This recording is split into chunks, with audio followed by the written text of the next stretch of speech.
আসসালামু আলাইকুম। পে স্কেলের ভাগ্য নির্ধারণ হতে পারে কাল। নতুন পে স্কেল নিয়ে প্রধানমন্ত্রীর সঙ্গে অর্থমন্ত্রীর বৈঠক রোববার।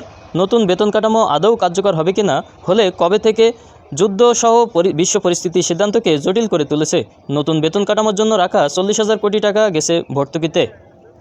আগামী 2026-27 অর্থবছর থেকে সরকারি কর্মচারীরা নতুন স্কেলে বেতন পেতে পারেন, তবে সেটি একসঙ্গে পুরোপুরি বাস্তবায়িত হওয়ার সম্ভাবনা কম। প্রথম ধাপে হয়তো মূল বেতন বা বেসিক অংশ কার্যকর হতে পারে এবং অন্যান্য সুবিধা পরে ধাপে ধাপে বাস্তবায়ন করা হতে পারে। ডক্টর মোহাম্মদ আলী খান, এনডিসি, সদস্য, জাতীয় বেতন কমিশন। অন্তর্বর্তী সরকারের আমলে গঠিত জাতীয় বেতন কমিশনের প্রস্তাবিত সরকারি কর্মকর্তা কর্মচারীদের জন্য নতুন পে স্কেলে ভবিষ্যৎ নিয়ে অনিশ্চয়তা তৈরি হয়েছে। কমিশনের সুপারিশ বাস্তবায়ন নির্ভর করছে সরকারের চূড়ান্ত সিদ্ধান্তের উপর। চলতি অর্থবছরে এই সুপারিশ যে বাস্তবায়ন হচ্ছে না তা স্পষ্ট, কারণ নতুন বেতন কাঠামো বাস্তবায়নের জন্য সম্ভাব্য যে বরাদ্দ রাখা হয়েছিল তা জ্বালানি সংকট মোকাবিলায় ব্যয় করা হয়েছে। এখন পে স্কেলের বিষয়ে চূড়ান্ত সিদ্ধান্তের জন্য প্রধানমন্ত্রী তারেক রহমানের সঙ্গে আগামীকাল রোববার বৈঠকে বসবেন অর্থমন্ত্রী আমির খসরু মাহমুদ চৌধুরী। অর্থ বিভাগ সূত্রে জানা গেছে, ওই বৈঠকে বেতন কমিশন বিষয়ে গুরুত্বপূর্ণ সিদ্ধান্ত হতে পারে, কারণ ওই বৈঠকে কমিশনের ভবিষ্যৎ কার্যক্রম ও সুপারিশ বাস্তবায়নের সম্ভাবনা নিয়ে বিস্তারিত আলোচনা হবে। বৈঠকের সিদ্ধান্তের ভিত্তিতেই বোঝা যাবে সরকারি কর্মচারীরা নতুন বেতন কাঠামো অনুযায়ী বেতন পাবেন কিনা এবং পেলে কবে থেকে কার্যকর হতে পারে। এ বিষয়ে জাতীয় বেতন কমিশনের সদস্য ডক্টর মোহাম্মদ আলী খান, এনডিসি, বলেন, কমিশন তাদের কাজ শেষ করেছে এবং সুপারিশ জমা দিয়েছে। এখন বাস্তবায়ন সংক্রান্ত সিদ্ধান্ত সরকারের। তার ভাষ্য অনুযায়ী অতীতের অভিজ্ঞতায় দেখা গেছে কোনো বেতন কমিশনের সুপারিশই শতভাগ বাস্তবায়িত হয়নি। তাই বর্তমান কমিশনের সুপারিশও পুরোপুরি বাস্তবায়িত হবে কিনা তা নির্ভর করছে সরকারের চূড়ান্ত সিদ্ধান্তের উপর।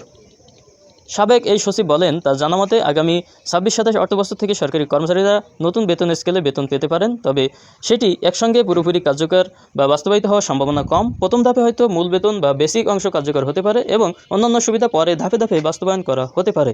অতীতের কয়েকটি বেতন কমিশনের ক্ষেত্রেও একই ধরনের ধাপে ধাপে বাস্তবায়নের উদাহরণ রয়েছে। তবে বর্তমান বৈশ্বিক অর্থনৈতিক পরিস্থিতি এই সিদ্ধান্তকে জটিল করে তুলেছে বলেও তিনি উল্লেখ করেন। মধ্যপ্রাচ্যে ইরানকে ঘিরে যুক্তরাষ্ট্র ও ইসরায়েল এর যুদ্ধ পরিস্থিতির প্রভাবে বিশ্ব অর্থনীতিতে অস্থিরতা তৈরি হয়েছে। এর প্রভাব বাংলাদেশের অর্থনীতিতেও পড়েছে। ফলে সরকার বর্তমানে ব্যয় সাশ্রয়ের নীতিতে চলছে। এই বাস্তবতায় চূড়ান্তভাবে কী সিদ্ধান্ত হবে তা বলা কঠিন বলেও মন্তব্য করেন তিনি।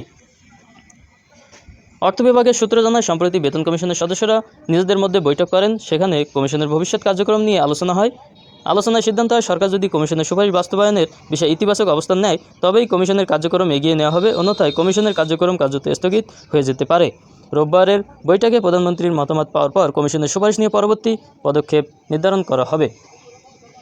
আগের পরিকল্পনা অনুযায়ী কর্মচারীদের সম্ভাব্য বেতন বৃদ্ধি ও ভাতা সমন্বয়ের ব্যয় মেটানোর জন্য চলতি অর্থবছর বাজেটে প্রায় 40,000 কোটি টাকা সংরক্ষণ করা হয়েছিল।